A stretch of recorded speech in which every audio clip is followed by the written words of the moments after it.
vidéo. Donc aujourd'hui ça va être une présentation de machine et par ailleurs un achat qui a été effectué dimanche dernier. Mais avant que la vidéo commence et je vous présente cette fameuse machine, je vais vous parler un petit peu de la 106 et des vidéos que j'ai mis en ligne hier. Parce qu'hier j'ai mis en ligne 4 ou 5 vidéos, je me rappelle plus trop. Sur des MAJ de la 106, deux moteurs Bernard que j'ai acheté. Donc ces vidéos datent d'il y a un mois, mais j'avais littéralement oublié de les poster. Parce que comme on peut le constater, donc là on a le moteur qui est sous bâche depuis un mois. L'essieu arrière qui a été déjà tombé, mais ça vous l'avez déjà vu dans des précédentes vidéos. Là on a des éléments mécaniques de la voiture, ainsi que d'autres pièces qui sont rangées. Donc pour la présentation de machine, donc, dimanche j'ai été chercher ce Staub PPX S6 de 1965 à Restigné dans le 37. Donc c'est un Staub PPX S6 monté avec un moteur Bernard W239A. On voit la petite étiquette avec le numéro de série d'origine. Le motoculteur a été acheté avec le Canadien et la charrue. Donc j'ai déjà essayé le motoculteur dans le jardin là-bas.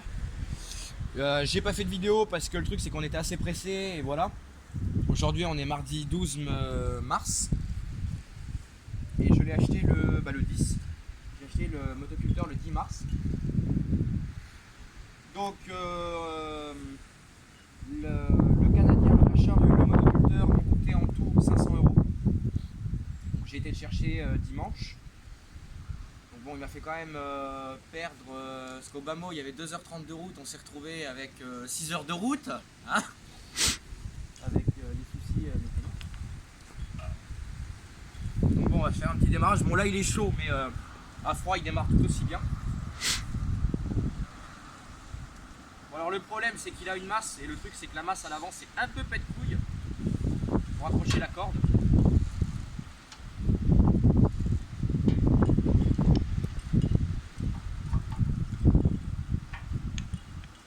D'abord, avant toute chose, on vérifie que si c'est bien le poids mort.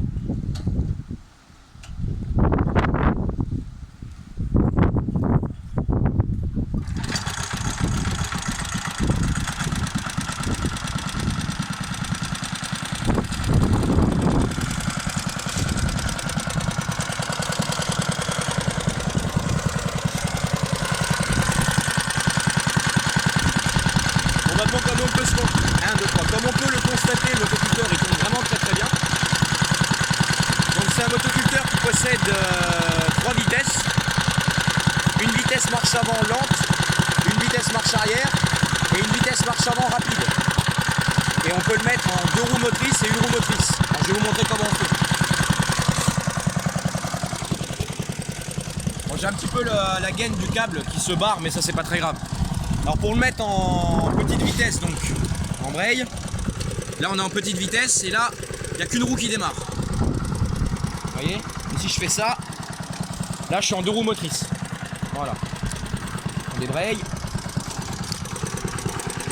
La marche arrière. En 2 roues motrices également. Et la grande vitesse.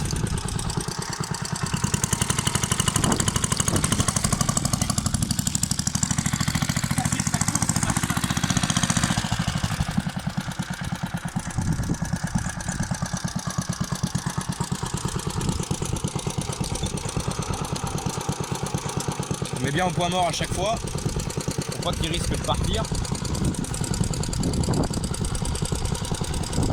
Donc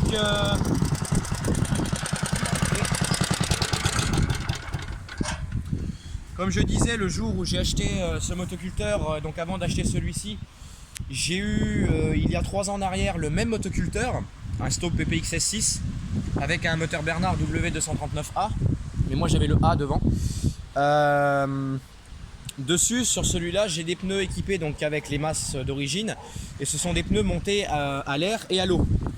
L'eau, ça servait à faire plus de poids dans les roues et éviter les vibrations dans la terre pour qu'on ait un travail beaucoup plus propre. Mais moi, sur mes roues que j'avais des roues légèrement plus grandes, puisque j'avais des roues en 6-12 et là j'ai des roues en 5-12. Et dessus, l'ancien propriétaire m'a dit qu'elles n'ont pas été regonflées à l'eau. Mais ça, c'est pas très grave. Moi, ça me dérange pas plus que ça. Donc dessus, ce que j'ai à prévoir, ce sera une vidange moteur apparemment. Un cap de gaz que je vais devoir refaire. Parce que ça a été tenu, comme on peut le voir, sur du Chatterton. Donc c'est pas un travail qui est propre. Ça me convient pas. Et puis par moment, quand je désaccélère, on a la gaine qui a tendance à sauter quand je remets les gaz. Voilà. Donc ça, va falloir que je refasse ça. Puis de par le câble ici, on peut voir qu'il est bien bouffé, donc je referai un câble. Je vais pas sinon, en soi, j'ai pas pu le tester plus que ça. Parce que j'avais passé le moto standard que vous connaissez avec les fraises, vous l'avez déjà vu sur YouTube. Dessus, j'envisage d'acheter un roto qui va aller derrière. Donc pour faire fonctionner le roto, on laisse le guidon dans cette position. Mais comme on sait sur les Staub, alors je vais pas pouvoir trop vous le montrer parce que comme je vous ai dit, les câbles sont attachés. On peut monter aussi une barre de coupe et un gyrobroyeur. Mais vu que la prise de force elle se trouve derrière sous cette cloche là, il faut que le guidon soit tourné. Donc pour tourner le guidon, on déverrouille ça, on tire là-dessus et ça nous permet de tourner le guidon. Mais comme moi je peux pas le faire puisque mes câbles sont endommagés. Enfin, de mémoire, je crois qu'il faut tourner les câbles, je sais plus trop ce qu'il faut faire, mais il y avait un truc à faire. Moi, je peux pas le faire malheureusement parce que mes câbles sont raccordés pour l'instant. Bon, le rotovator, ça va pas être pour tout de suite, hein, parce que dernièrement, j'ai eu un petit souci lundi matin au bois. J'ai ma tronçonneuse qui a rendu l'âme. Bon, vous la connaissez pas, et puis je vous ferai une rapide présentation de cette machine, mais bon, de toute façon, elle est morte. C'était une Husqvarna 359 de 2002 qui malheureusement m'a fait une amorce de serrage dans le bois. Donc, kit cylindre piston à remplacer. Ça vaut 400 €, donc je ne vais pas m'enquiquiner à réparer. Je vais remplacer ma tronçonneuse. Mais pour l'instant, il faut que je me consacre plus pour la tronçonneuse que l'achat d'un rotovator pour le Staub. Mais ce sera envisageable d'ici quelques temps. Après, qu'est-ce que j'aurais d'autre à y faire? Refaire un câble, refaire une vidange, enfin faire une vidange. La vidange du pont a été effectuée. Donc de ce côté-là, je suis tranquille. Et puis voilà. Ce que je vais faire, je vais le faire rouler un peu plus longtemps, je vais aller le rentrer dans la cabane.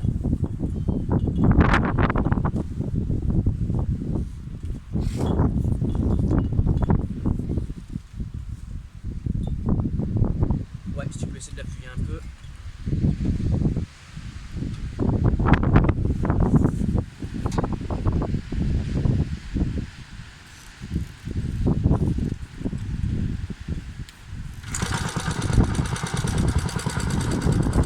Ça démarre au quart de tour, aussi bien à chaud qu'à froid. C'est vraiment impeccable.